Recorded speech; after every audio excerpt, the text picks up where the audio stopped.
Kakalabas lang namin from POLO, which is POLO, Philippine Overseas Labor Office. And then, pagkalabas namin, just go straight.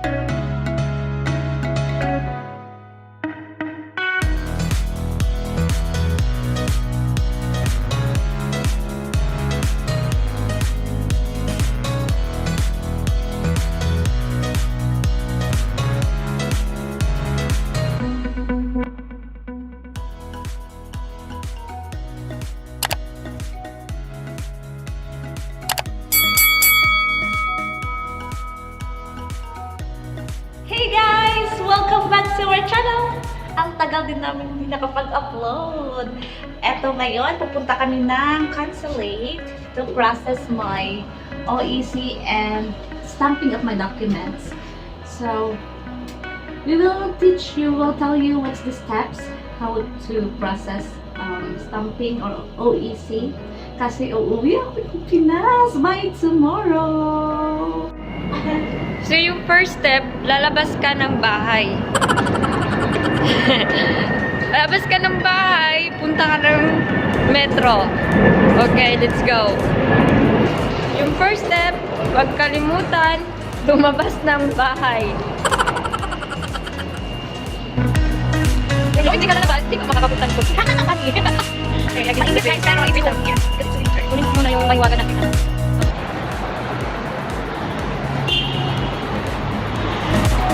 Karon sa Salabing Metro Station. Magsulat ka.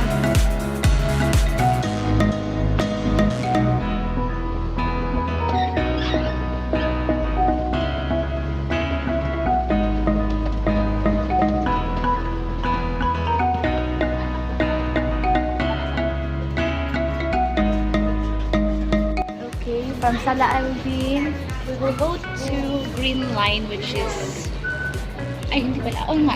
We will go to Green Line, going to Etisalat. And we will stop here in Alco Sais. Metro Station 12. So, ito yung ano natin pupuntahan. Let's go.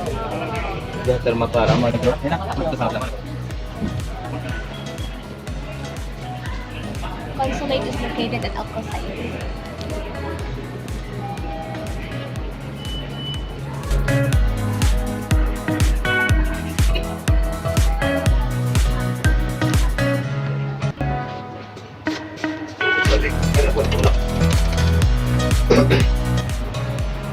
You need a no card for the metro.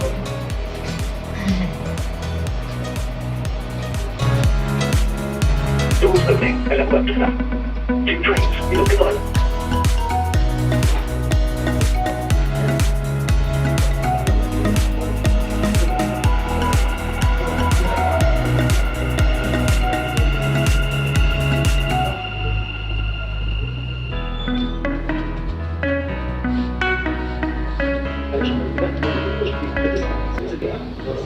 For the women part. Your attention, please. So, the train to Etisalat will arrive at Etisalat. 100 dirhams. Fine for men in this cabin. So, only for girls. Dirita. Pero pwede ka pwede tayong nakasakay dun kahit saan cabin. Yung mga babae. Yung mga lalaki at hindi. Pero, mas prefer ko dito kasi makikita natin ng view mamaya.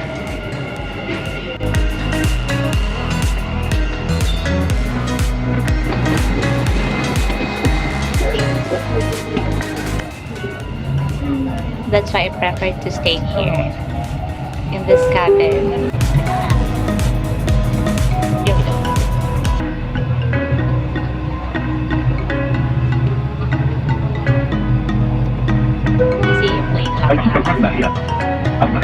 The next station is Abu Bakr As-Siddiq. That's much better.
المحطة القادمة هي القصيص.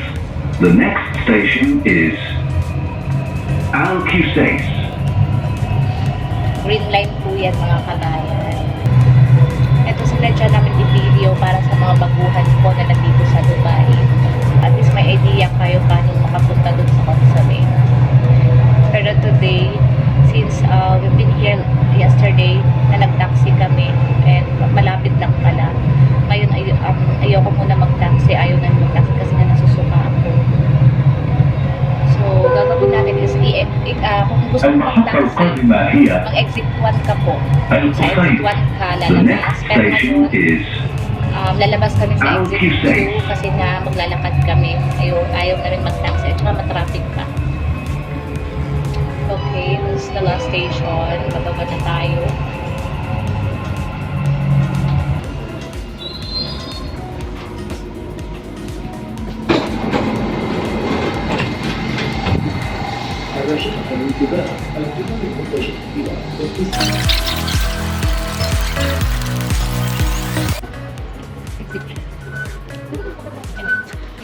Yan sa left side, exit 1 po yan.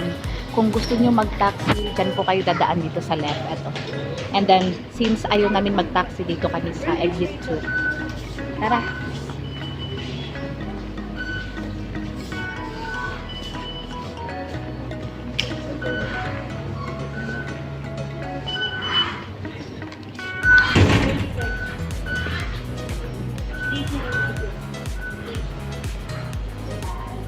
At saka yung babayaran nyo pag mag-taxi pala kayo mga kabayan. Just a minimum of 12 dirhams. Pero yesterday po, bali 13 dirhams po na bayaran namin kasi nga traffic. That's why I prefer to walk today. Malapit lang naman kasi iikot ka lang eh. At saka winter ngayon so hindi mainit. There's a sunshine pero hindi mainit kasi winter po.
Nalata karon sa overpass.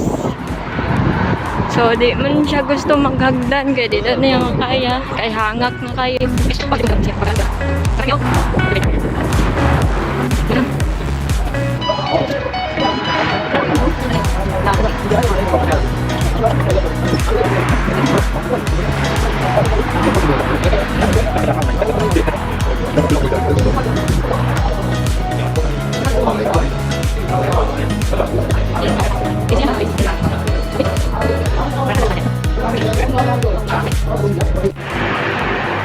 Ito from elevator. Let's go to left side. Ayan. Dire-diretso na po yan. Ayun. If you can see the black and red combination na parang store, it's Gold Light. And then sa left side niya merong metro bus. Mismo dyan po sa opposite side ng metro bus. You need to go to right side. Doon na po yung polo or yung Philippine Overseas Labor Office. Ano lang, 3 to 5 minutes walk. Mabilis lang po. So makakatipid ka talaga ng pamasahe. Okay. So from Footbridge, ayan, malapit na po kami. Ano lang, diretso lang pagka baba namin sa Footbridge, going to Lakeside. And then dire-diretso na po yan. Ayan yung Gulf Line. And then ayan yung Metrobus. Diyan sa Metrobus mismo, liliko ka sa right side. Yun na yun. Yun ang ano, yung Polo, yung Philippine Overseas Labor Office. So, ang bilis lang guys. So, makakatipid pa kayo ng 12 dirhams. So, at saka 40 dirhams lang din yung babayaran mo dun.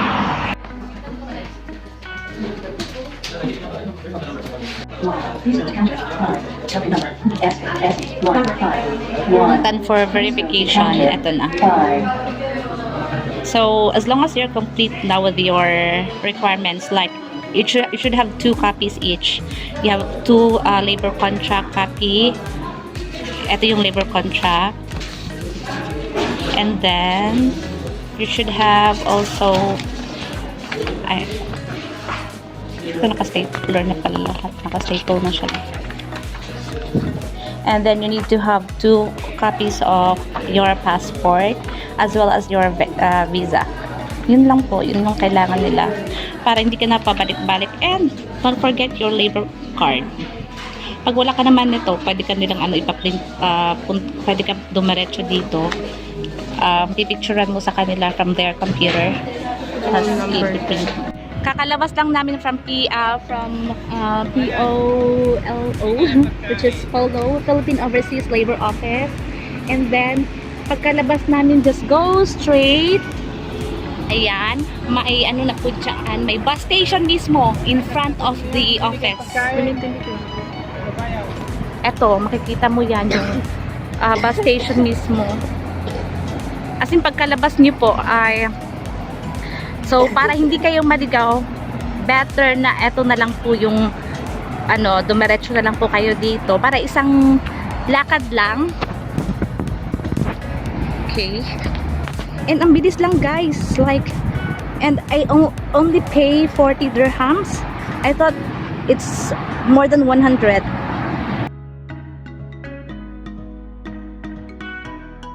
Bawing-bawi. Ayan na, metro bus station. So, ang landmark, kanio Gulf Light. So, tura ang overpass.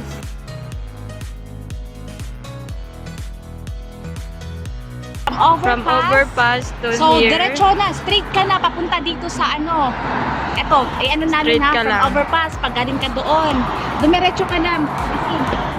Pag galing ka doon, overpass, dumiretso ka lang dito, straight. Eto na po yung ano, pakita mo, eto yung sa harap nito, ayun na. Ayan, pakita natin. Ayan na, POEA, ano, Polo, Philippine